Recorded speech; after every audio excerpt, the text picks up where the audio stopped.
Friends, जय श्री राम। आज मैं आपको रामायण से संबंधित कुछ बातें बताऊंगी जिसको सुनकर आपका मन विचलित हो उठेगा और आप आत्मचिंतन करने को मजबूर हो जाएंगे। रामायण का एक छोटा सा वृत्तांत है, उसी से शायद मैं आपको समझा सकूं कि रामायण क्या है, जिसको सुनकर शायद आप अपने आंसुओं पर काबू न रख पाएं। एक रात की बात है। माता कौशल्या जी को सोते में अपने महल की छत पर किसी के चलने की आहट सुनाई दी। नींद खुल गई, पूछा कौन है। मालूम पड़ा श्रुतकीर्ति जी, जो उनकी सबसे छोटी बहू है और शत्रुघ्न जी की पत्नी है। माता कौशल्या जी ने उन्हें नीचे बुलाया। श्रुतकीर्ति जी आई, चरणों में प्रणाम कर कर खड़ी हो गई। माता कौशल्या जी ने पूछा, श्रुति, इतनी रात को अकेली छत पर क्या कर रही हो बेटी? क्या नींद नहीं आ रही? शत्रुघ्न कहाँ है? श्रुतकीर्ति की आंखें भर आई, माँ की छाती से चिपट गई, गोद में सिमट गई, बोली, माँ, उन्हें तो देखे हुए 13 वर्ष हो गए। उफ!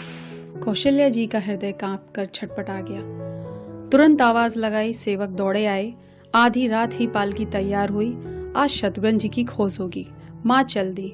आपको मालूम है शत्रुघ्न जी उन्हें कहाँ मिले?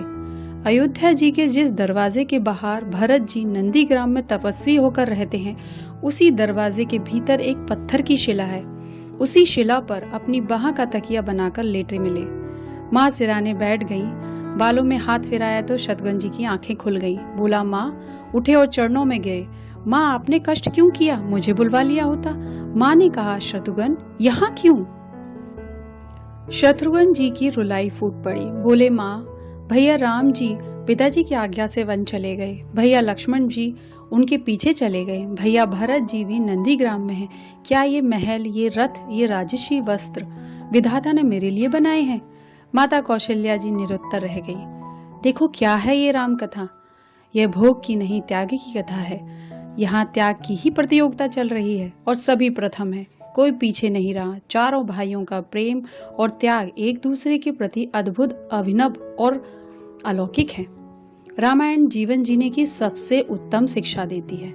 भगवान राम को 14 वर्ष का वनवास हुआ तो उनकी पत्नी सीता मैया ने भी सहर्ष वनवास स्वीकार कर लिया।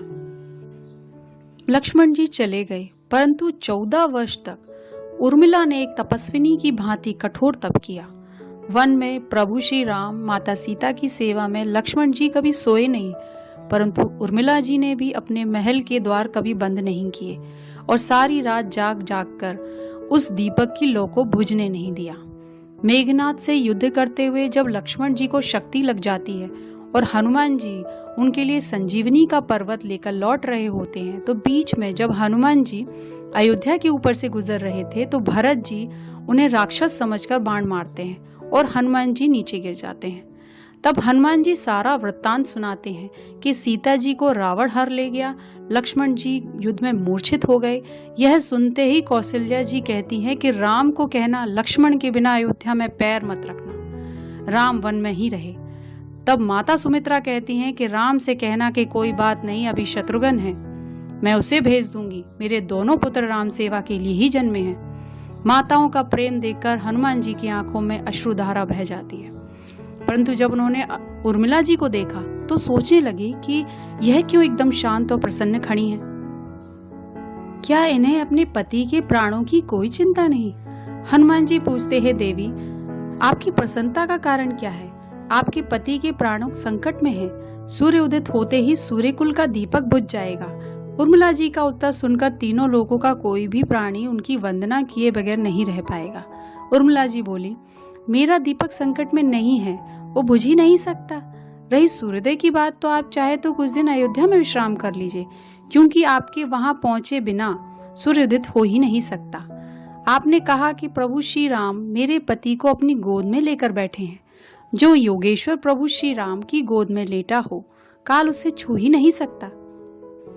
यह तो वो दोनों लीला कर रहे हैं। मेरे पति जब से वन गए हैं तब से सोए नहीं हैं। उन्होंने न सोने का प्रण लिया था, इसलिए वे थोड़ी देर विश्राम कर रहे हैं, और जब भगवान की गोद मिल गई तो थोड़ा विश्राम ज्यादा हो गया, वे उठ जाएंगे।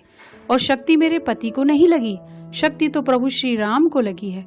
मेरे पति की हर श्वास में राम है, हर धड़कन में राम है, उनके रोम रोम में राम है, उनके खून की बूंद बूंद में राम है। और जब उनके शरीर और आत्मा में ही सिर्फ राम है तो शक्ति राम को ही लगी। दर्द राम को ही हो रहा है। इसलिए हनुमान जी आप निश्चिंत होकर जाएं, सूर्य उदित नहीं होगा। राम राज्य की नींव जनक जी की बेटियां ही थी, कभी सीता तो कभी उर्मिला। भगवान राम ने तो केवल राम राज्य का कलश स्थापित किया, परंतु वास्तव में राम राज्य इन सबके प्रेम, त्याग, समर्पण और बलिदान से ही आया। जिस मनुष्य में प्रेम, त्याग, समर्पण की भावना हो, उस मनुष्य में भगवान श्री राम बसते हैं। कभी समय मिले तो अपने वेद, पुराण, गीता, रामायण को पढ़ने और समझने का प्रयास कीजिएगा। जीवन को एक अलग नजरिए से देखने और जीने की प्रेरणा मिलेगी।